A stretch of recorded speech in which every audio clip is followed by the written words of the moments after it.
ખાસ અત્યારે તમે જુઓ તો દરેક વ્યક્તિમાં એક એવી માનસિકતા થઈ ગઈ છે કે વન ચાઇલ્ડ યુવાનો છે અત્યારે એવું કહી રહ્યા છે કે અમે લગ્ન તો કરીશું પરંતુ અમે સંતાન કોઈ ભોગે નહીં કરીએ। જો સંતાન નહીં કરે તો આપણો સમાજ, આપણો પરિવાર, આપણો ધર્મ કેવી રીતના આગળ વધશે। ખાસ કરીને આપણે જોઈએ છે કે લોકોમાં એક માનસિકતા થઈ ગઈ છે કે અમારે તો એક જ બાળક જોઈએ છે અને આ એક બાળક જોઈએ વાળી માનસિકતા છે તે ભવિષ્યમાં ખૂબ જ ખતરનાક સાબિત થવાની છે। પેલા એમ કહેવાતું કે તું મને મારી નાખીશ ને તો મારા ઘરે મારા 5 ભાઈઓ બેઠા છે, પણ આજે એવો સમય નથી રહ્યો કારણ કે બધાને એક જ સંતાન છે।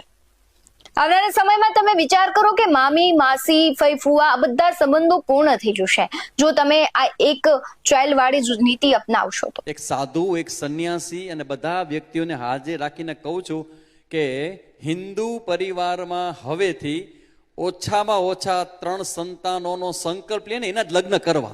લગ્નનો સંકલ્પ નહીં લેવડાવવાનો।